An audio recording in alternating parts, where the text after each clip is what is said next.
Hello, welcome to serious रगड़ा। और my name is Yogesh.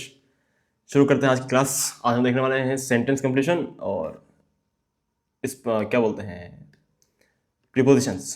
ठीक है, दो टॉपिक देखेंगे आज। डेली क्लासेस होती हैं, नहीं देख रहे हो तो देखना स्टार्ट कर दो। पूरी क्लास देखनी है तुम्हें और वीडियो को पॉज करके सबसे पहले अपने से आंसर प्रश्न को अटेम्प्ट करना है। ठीक है, उसके बाद मेरा सोल्यूशन देखना है। क्वेश्चन नंबर 1 क्या कह रहा है? He is okay coward man, a coward person. Person और मैन ठीक है सेम ही होता है, तो ये तो खत्म ही हो गए। ठीक है, कोवर्डली नहीं होगा, कोवर्ड होगा। He is a coward. Okay, क्योंकि कोवर्ड जो है वो अपने आप में नाउन है ना। अगर आप कह रहे हो किसी को कि ये डरपोक इंसान है, डरपोक इंसान है, तो आप ऐसा नहीं बोल सकते हो कोवर्ड मैन, क्योंकि कोवर्ड का मतलब ही होता है डरपोक इंसान। दोनों इसी में आ गए, आप यही लगाओगे सीधा। ठीक है, ही इज अ कोवर्ड। आगे चलते हैं, क्वेश्चन नंबर 2 देखो, बहुत अच्छा क्वेश्चन है। What ever may be the outcome, चाहे जो भी आउटकम हो, रिजल्ट जो भी हो। Okay, I this task, I am, सबसे पहले आई के बाद एम आएगा, ये तो पता ही। I am bent, bent to नहीं होता है, बेंट अपॉन नहीं होता है, बेंट ऑन होता है। सही जो फ्रेजल वर्ब है वो है बेंट ऑन। और बेंट ऑन का मतलब क्या होता है कि चाहे कुछ भी हो जाए मैं हार नहीं मानूंगा। ठीक है, तो what ever may be the outcome, I am bent on, और बेंट ऑन के बाद जिरंड आता है आईएनजी वाली फॉर्म। ठीक है, दिस इज द थिंग। तो option number C is the right answer. Okay, ये बिल्कुल वैसा ही है जैसा मैं आपको पिछली 2 क्लासेस से बताते हुए आ रहा हूं। इंपॉर्टेंट चीज, अकस्टम्ड टू,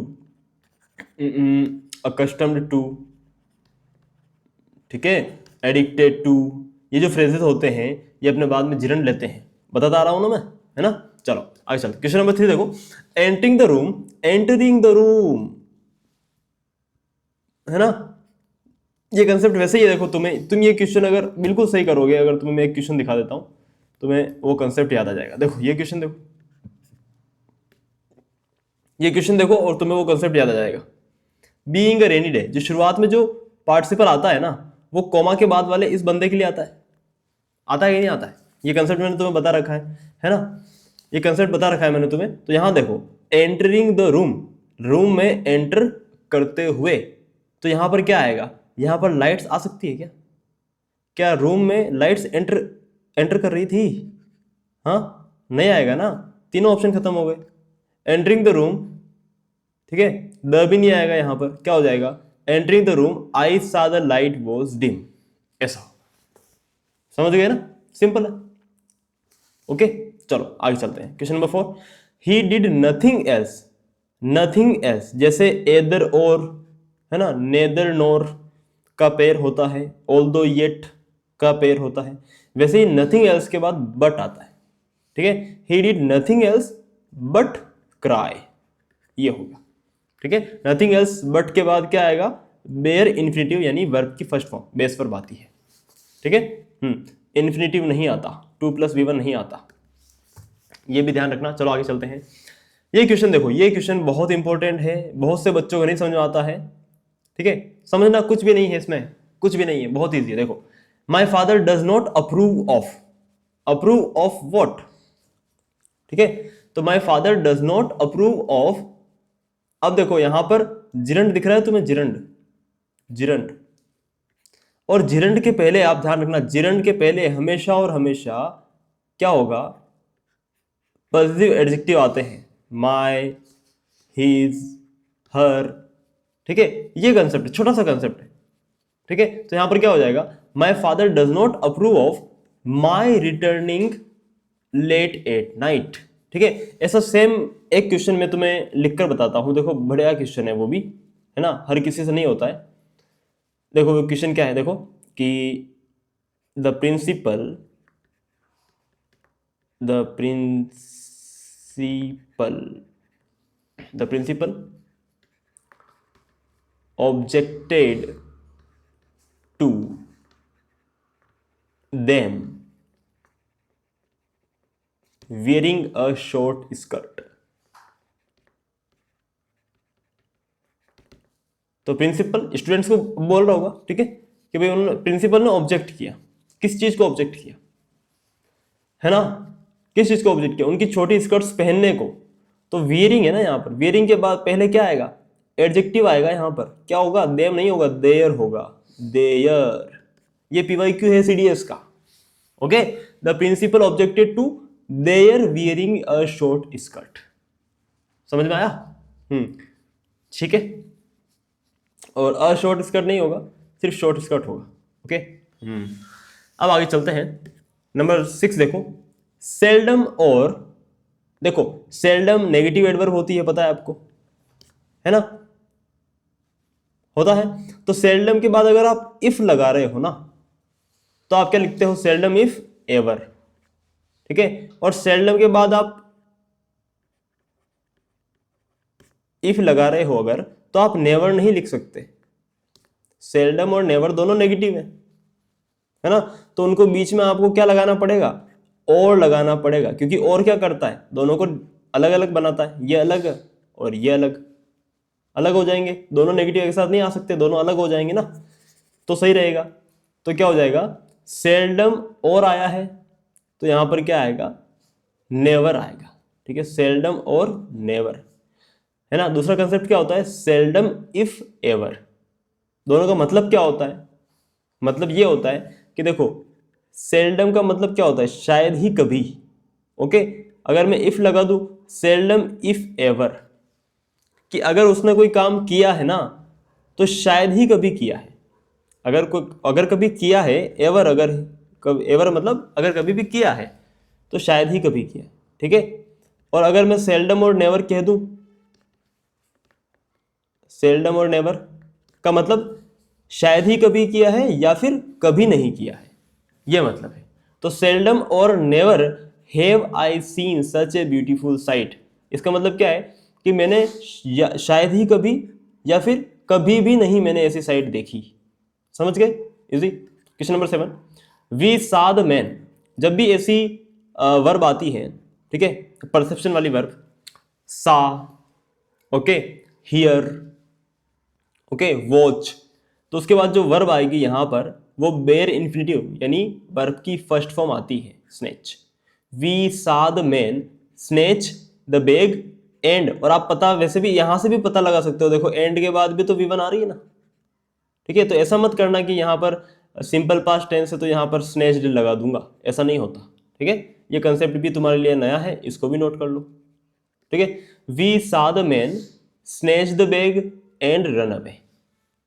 ठीक है जी, चलो आगे चलते हैं। Question number 8, question number 8, question number 8, question number 8, question number 8। देखो, वर्थ एडजेक्टिव होता है, और वर्थ एक ऐसा एडजेक्टिव होता है जो अपनी नाउन के बाद में आता है। ओके, जैसे this phone worth 10 million rupees. ओ बाप रे बाप, हीरे वाला फोन। तो this phone worth 10 million rupees, तो एडजेक्टिव है ना, ये नाउन के, इस नाउन के बाद में आया। समझ गए ना। वैसे ही यहां पर क्या होगा, I have brought a what, noun आएगा। I have brought a painting, I have brought a painting worth seeing, जो कि देखने के काबिल है। ठीक है, option number B is the right answer. Question number 9 देखो, वीडियो को पॉज करो और क्वेश्चन लगाओ फटाफट से। ये कंसेप्ट मैंने तुम्हें करवा रखा है, बिल्कुल करवा रखा है। हिंट देता हूं मैं तुम्हें, देखो मैं हिंट देता हूं। आई मेड हिम लाफ, मैंने उसे हंसाया। ठीक है, आई मेड हिम लाफ। तो देखो ना, the painful experience made him what, verb की फर्स्ट फॉर्म आती है ना फिर, तो वर्ब की फर्स्ट फॉर्म कहां रही, ये रही। पता है ना कंसेप्ट। चलो आगे चले, क्वेश्चन नंबर 10, इट इज। देखो ये कंसेप्ट बहुत प्यारा, मच टू और टू मच। ये ध्यान रखना कि मच जो है वो होता है एडजेक्टिव, और टू जो है वो होता है एडवर्ब। और आपको ये बात पता है कि नाउन आती है, नाउन के पहले यहां पर आता है एडजेक्टिव, और एडजेक्टिव के यहां पर आता है एडवर्ब। पता है आपको। तो जब भी आपको नाउन मिले ना, पेन, पेन, ठीक है, जब नाउन मिले तो आप क्या करोगे, क्या करोगे, too much, too much pain. Okay, और जब यहां पर एडजेक्टिव मिले, देखो पेनफुल दर्दनाक, ये तो एडजेक्टिव है ना, तो फिर क्या कर दोगे, मच टू कर दोगे। क्या कर दोगे, मच टू। तो it is much too painful for me to speak about it. आ गया ना समझ में, सिंपल है। चलो आगे चलते हैं। Question number 11, gold is more precious than any metal थोड़ी होगा, क्योंकि एनी मेटल में तो वापस गोल्ड भी आ जाएगा ना। अगर मैं कहूं gold is more precious than any metal, इसका मतलब gold is more precious than gold also, ऐसा तो होगा नहीं, इसको खत्म कर दो, एनी अदर मेटल होगा। ठीक है, ऑल अदर मेटल तो आ नहीं सकता। ऑल अदर क्यों नहीं आ सकता, क्योंकि ऑल प्लूरल है, तो यहाँ मेटल कैसे आएगा, यहाँ तो मेटल्स होना चाहिए तब ऑल आता। ठीक है, तो gold is more precious than any other metal. Question number 12 देखो, ये क्वेश्चन यहां पर लेने का बहुत खास रीजन है। खास रीजन ये है कि वो आपको एग्जामिनर घुमाता है, इन्वेस्टिगेशन के बाद वो इनटू दे देता है, इनटू। ठीक है, जबकि इन्वेस्टिगेट के अंदर इनटू पहले से शामिल होता है, इसके पीछे आप इनटू नहीं लगाते। ठीक है, सिर्फ इन्वेस्टिगेटिंग आता है। तो द पुलिस प्लूरल है, ये तो आपको पता है, आर आएगा, लेकिन उसके बाद इन्वेस्टिगेटिंग ही आएगा, सिर्फ इन्वेस्टिगेटिंग इनटू नहीं होता। The police are investigating the case. आगे चलते हैं जी, क्वेश्चन नंबर 13। ये कंसेप्ट भी आपके लिए नया है ना। क्वेश्चन टेक का कंसेप्ट है और बहुत ही मजेदार है। देखो क्या कह रहा है इसमें, मजेदार ये है कि इसमें कुछ भी मजेदार नहीं है। इसमें देखो ये बात है कि लेट अस से जब भी शुरुआत होगा, क्वेश्चन टैग बनाना है ना आपको, तो लेट अस से जब भी शुरुआत होगा तो उसका क्वेश्चन टैग क्या बनता है, शैल बी बनता है। ठीक है, let us go for a walk, चलो घूमने चलते हैं, शैल बी। ठीक है, क्या हम चले घूमने, ऐसा शैल बी। ओके, आगे चलो। आई प्रीफर, आपको पता है कि प्रीफर के बाद अगर नाउन आता है तो आपको पता है कि आप कंपेयर करने के लिए टू लगाते हो। प्रीफर के बाद प्रीफर, जूनियर, सीनियर, है ना, सुपीरियर, उनके बाद टू लगाते हो, ये तो आपको पता है। लेकिन जब प्रीफर के बाद इन्फिनिटिव फॉर्म आ जाए 2+V1, तो क्या करते हो, ये कंसेप्ट तो आपको नहीं पता, ये भी आपके लिए नया है। तो आप क्या करते हो, तो आप रेदर देन लगाते हो। ठीक है, I prefer to read rather than write. अब ये कैसे आप इसको एलिमिनेट करके भी ला सकते हो। देखो आपको ये तो पता ही है कि प्रीफर के बाद कभी भी डायरेक्टली देन तो आएगा नहीं, शुरुआत में देन तो आएगा नहीं, ये तो आपको पता ही है। ठीक है, और I prefer to read to write, ये क्या हो जाएगा। ठीक है, इसका कोई सेंस नहीं बनता, तो क्या हो जाएगा, आप एलिमिनेट करके भी लगा सकते हो बी को। I prefer to read rather than write. ठीक है जी, चलो क्वेश्चन नंबर 15 देखो, ही इज ब्लाइंड। कल मैंने एक कंसेप्ट बताया था ना कि अगर कोई एक आंख से अंधा है तो आप क्या बोलोगे, he is blind in one eye, बोलोगे ना, ब्लाइंड इन वन आई। वो एक आंख से अंधा है, blind in one I, blind with नहीं बोलते हो, पता है आपको ये बात। ठीक है, अब यहां पर देखो, he is blind to his faults यानी ब्लाइंड टू समवन्स फॉल्ट्स का मतलब कि गलतियों को नजरअंदाज करना, टू आता है। ठीक है, फिक्स प्रीपोजिशन आएगा यहां पर, that is to. He is blind to his own faults. ठीक है, वो अपनी गलतियों के प्रति नजरअंदाज, अपनी गलतियों को नजरअंदाज करता है, इग्नोर करता है। ओके, क्वेश्चन नंबर 16 देखो, द विमेन, अब वुमेन है तो उसके बाद विच तो आएगा नहीं, डेट तो आएगा नहीं, ये तो पता है आपको, है ना, क्योंकि पर्सन्स के बाद विच सिर्फ और सिर्फ तब आता है। ठीक है, मतलब पर्सन्स के लिए विच सिर्फ तब आता है जब पॉइंट ऑफ सिलेक्शन की बात होती है। ठीक है, जैसे which is your father in the crowd, कि भीड़ में से तुम्हारे पापा कौन है, तो वहां पर आप विच लगा सकते हो, है ना, इंसानों के लिए, पर्सन्स के लिए। बाकी कभी आप विच नहीं लगाते तो यहां पर तो ये दोनों तो खत्म ही हो गए।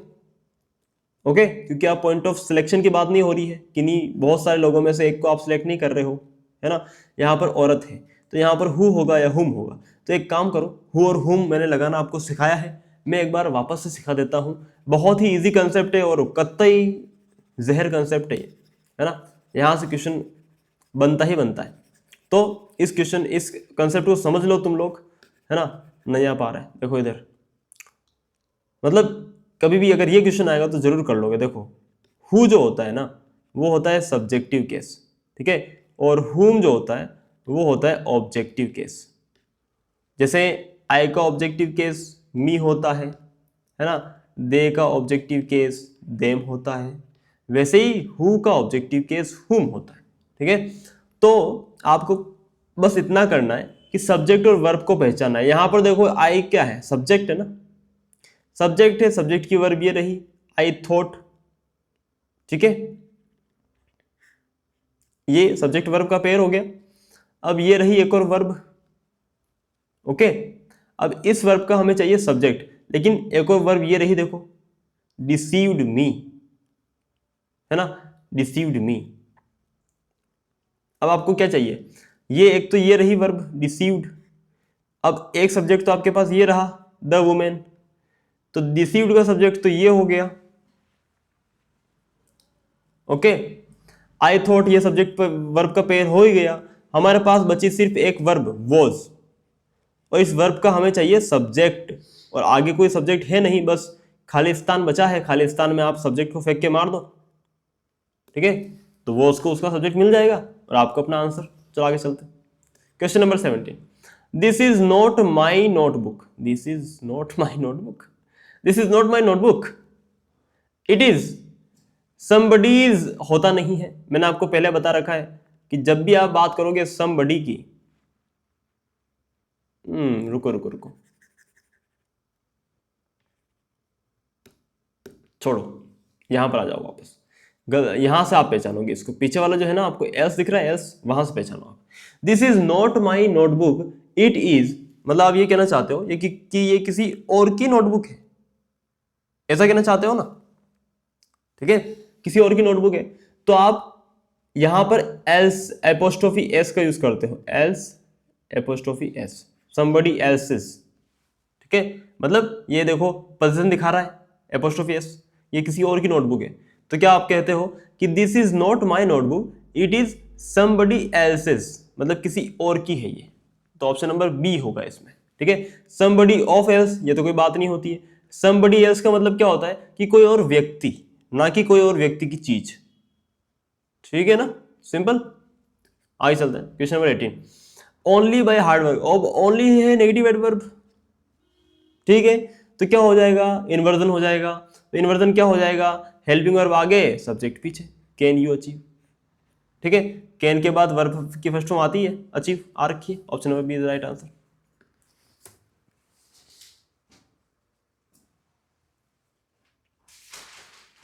आगे चले। क्वेश्चन नंबर 19 देखो, द नंबर ऑफ के बाद, ये तो आपको पता ही है ना, आराम से द नंबर ऑफ के बाद क्या आता है, इज आता है ना।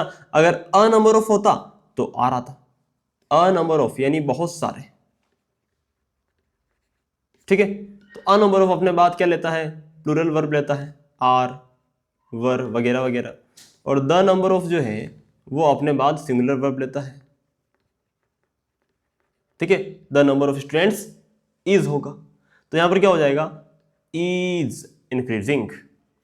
ये देखो, ही लव्स यू मोर देन, अब यहां पर देखो, यहां पर आप ये लगाओगे मी, लेकिन ये नहीं होता।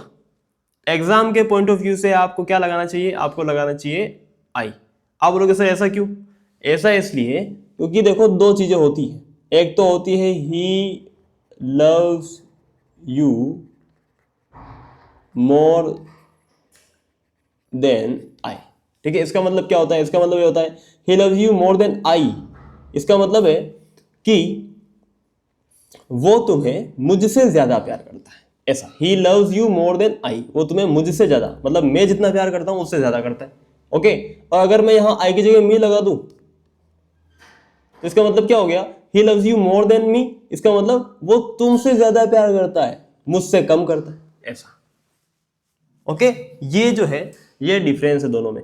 तो आप कॉम्पिटिटिव एग्जाम्स की जब भी बात करोगे, आप इस केस में आप क्या लगाओगे, आई लगाते हो, सब्जेक्टिव केस लगाते हो। ठीक है, he loves you more than I. ठीक है, इस चीज का ध्यान रखना। आगे चलते हैं, अब ये तो तुम निपटा ही दोगे। ठीक है, क्वेश्चन नंबर 22 चल, द टीचर फॉरबेड, फॉरबेड यानी मना करना, मतलब इसमें नेगेटिव चीज तो पहले से शामिल है, तो नोट वाले ऑप्शन तो खत्म ही कर दो। ठीक है ना, खत्म कर दो नोट वाले ऑप्शंस। और the teacher forbade, forbade to, ठीक है, फॉरबेड के बाद टू आता है, तो the teacher forbade the students to make noise, ये हो जाएगा। आगे चलते हैं। मना किया उसने, है ना, टीचर ने स्टूडेंट्स को शोर मचाने से मना किया। Of the two sisters she is, बच्चों वाला क्वेश्चन है, निपटा दो इसको फटाफट से, आंसर लगाओ, है ना। ऑफ द टू यानी अगर आप दो बंदों को कंपेयर कर रहे हो तो आप द के बाद क्या लगाते हो, कंपेरेटिव डिग्री। ठीक, she is the better of the two sisters.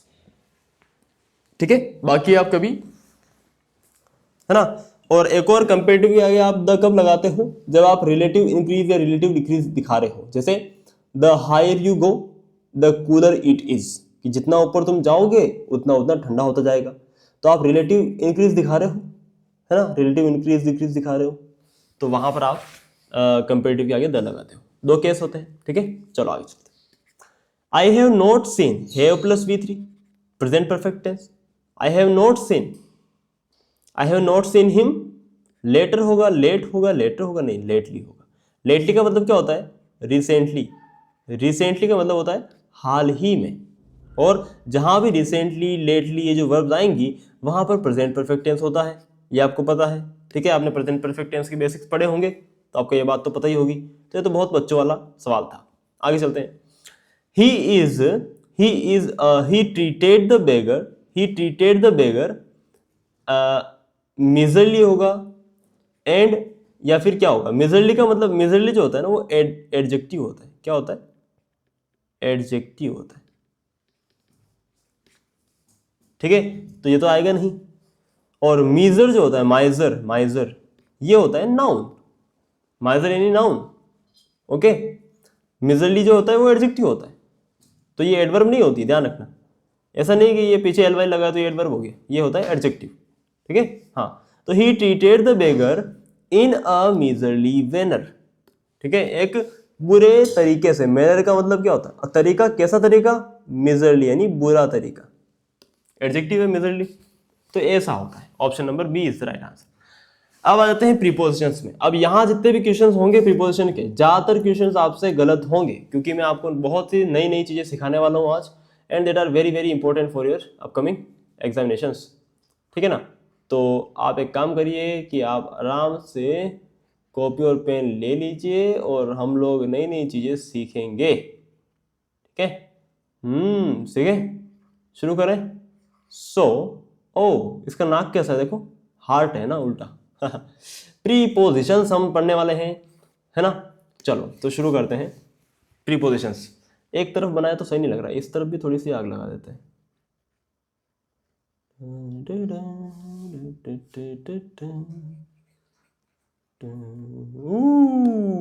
Fire rabbit. चलो आगे चलते हैं। नंबर 1, क्वेश्चन नंबर 1 क्या कहता है, देखो। The report was completely devoid any useful information.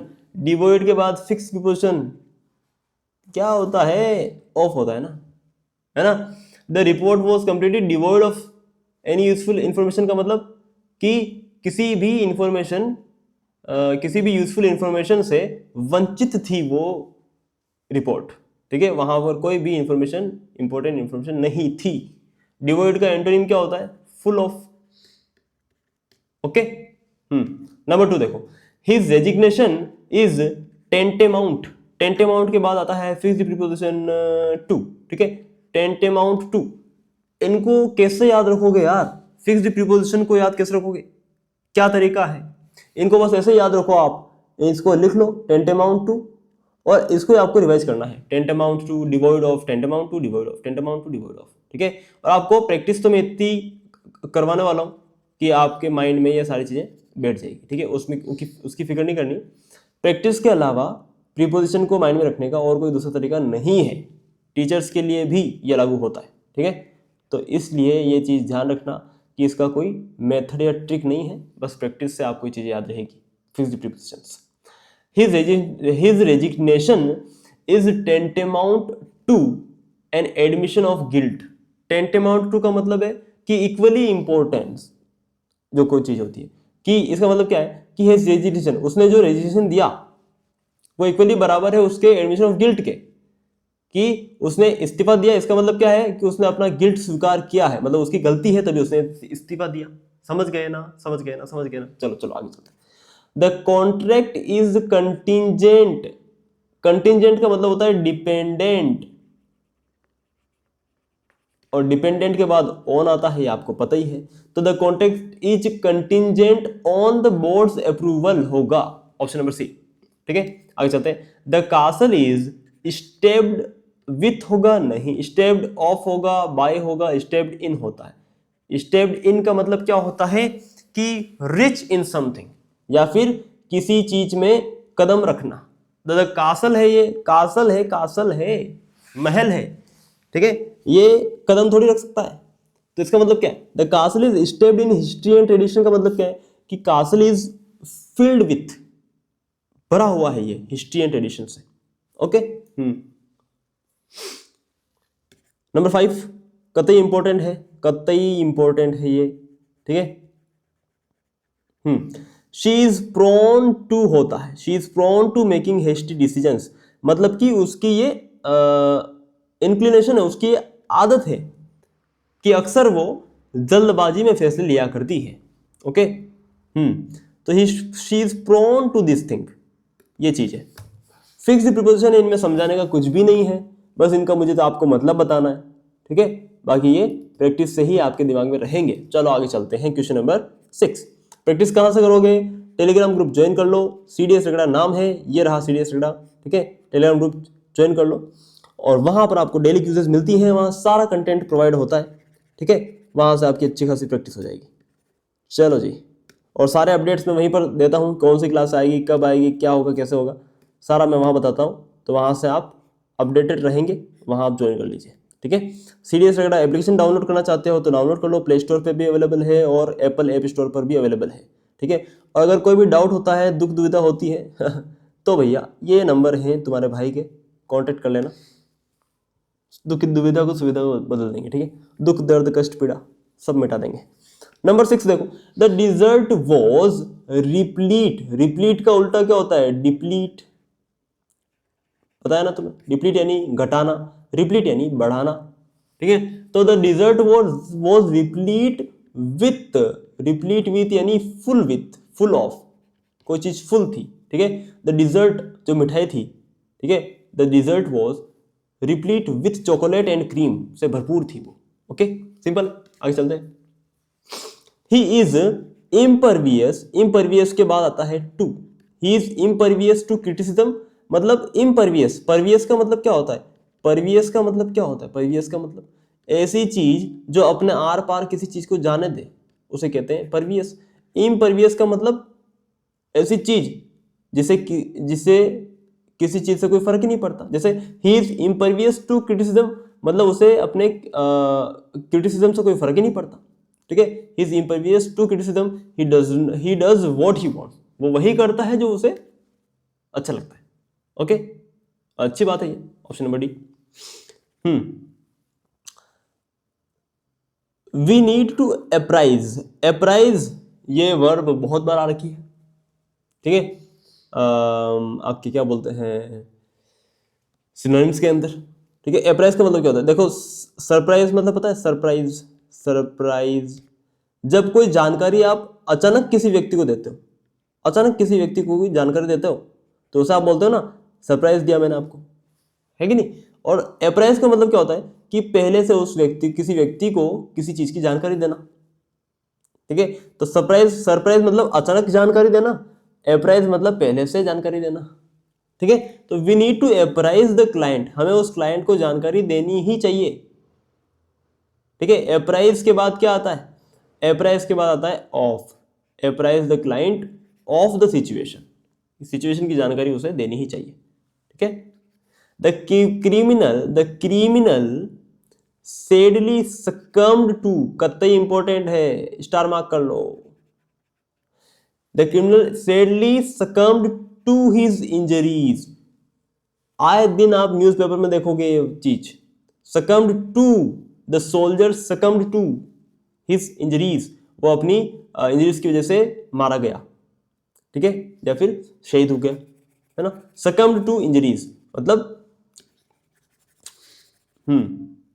किस वजह से वो मारा गया है, वो रीजन बताना है। ठीक है, नंबर 10, यू मस्ट एक्विट, ये तो आप ही लगा लोगे, पिछली क्लास में ही बात हुई थी इसके बारे में, ठीक है, कि एक्विट जो है वो ट्रांजिटिव वर्ब है, अपने बाद क्या लेती है, रिफ्लेक्सिव प्रोनाउन लेती है एज एन ऑब्जेक्ट, है ना। यू मस्ट एक्विट योरसेल्फ और उसके बाद प्रीपोजिशन ऑफ आता है। ओके, पता है आपको ये चीज। आगे चलते हैं, ये चीज आपके लिए नहीं है, इसको लगाओ, देखिए फटाफट से, वीडियो पॉज करो, आंसर लगाओ। Do not marvel the changes they were expected. Marvel at something मतलब चौंक जाना, आश्चर्यचकित हो जाना।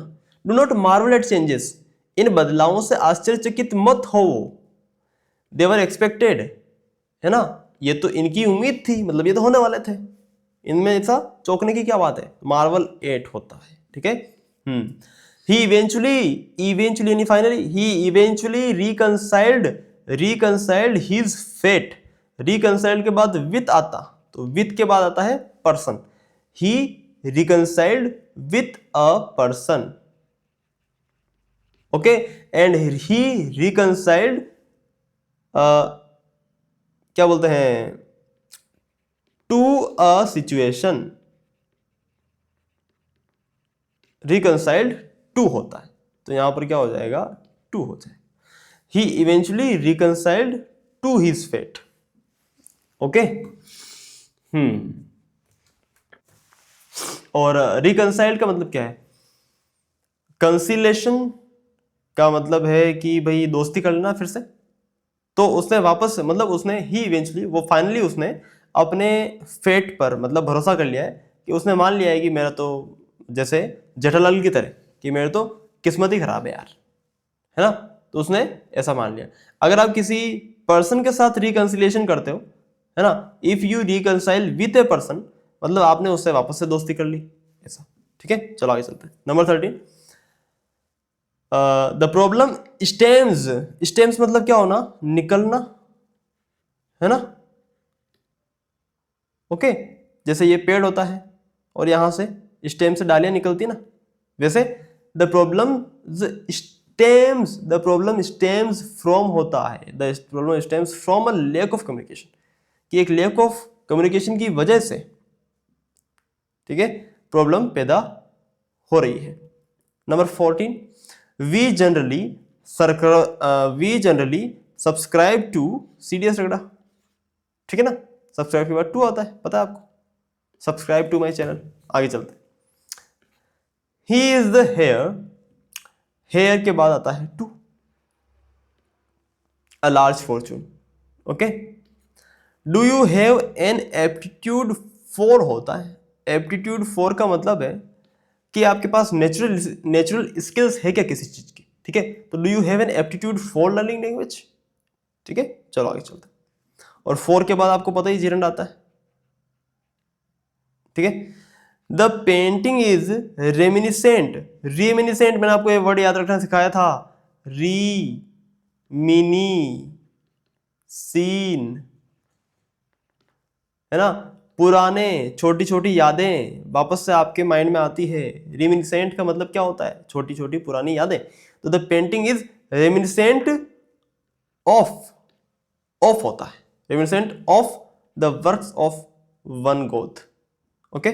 कि ये जो पेंटिंग है ये हमें उसके कामों की याद दिलाती है, ऐसा।